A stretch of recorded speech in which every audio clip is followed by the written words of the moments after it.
Bonjour et bienvenue dans Déjà Vendredi en vidéo. Chaque année, nous animons de plus en plus de stages à la gestion du temps. Mais avant d'inscrire un collaborateur, posons-nous avant quelques questions. Les stages de gestion du temps. On peut y faire des choses passionnantes. Découvrir des matrices, découvrir des paraboles, notamment celle des gros cailloux. Tapez sur YouTube les gros cailloux, vous aurez la parabole. Et tas d'autres choses extrêmement pertinentes et intéressantes. Pour autant, un stage est intéressant s'il répond réellement à une difficulté. Et parfois, la difficulté est vraiment identifiée, une difficulté dans la gestion du temps. À ce moment-là, n'hésitez pas, inscrivez vos collaborateurs à un stage sur la gestion du temps. Mais parfois, la difficulté n'est qu'apparente. D'une certaine façon, c'est le symptôme, mais pas la cause.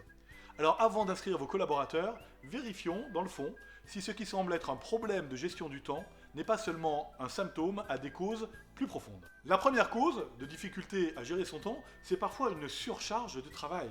Rien de plus. Assurons-nous avant d'envoyer nos collaborateurs que la difficulté ne réside pas dans le simple fait qu'ils sont trop surchargés. C'est une évidence, mais ça méritait peut-être d'être dit.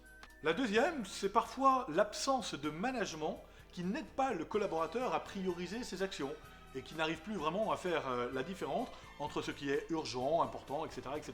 Donc évidemment, avant d'inscrire un collaborateur sur la gestion du temps, en tant que manager, je dois m'assurer que je l'ai déjà aidé à prioriser ses actions. Parfois, ce n'est pas tellement un stage de gestion du temps, mais plutôt un stage sur la capacité à dire non à des demandes. Certains collaborateurs sont tellement dans le fait plaisir, ou certains collaborateurs regardent tellement leur manager comme un dieu à qui il est impossible de dire non, qu'ils disent toujours oui.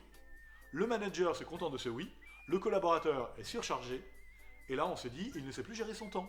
Alors parfois, il s'agira plutôt de proposer aux collaborateurs à apprendre à dire non en maintenant une forme qui rende entendable ce non, afin de ne pas abîmer la relation avec la personne à qui il exprime un refus. Enfin, autre chose, parfois, le collaborateur n'a pas un problème de gestion du temps, il ne finit seulement pas son travail, uniquement parce que dans le fond, il n'a plus très envie de s'investir dans son entreprise ou pour son manager.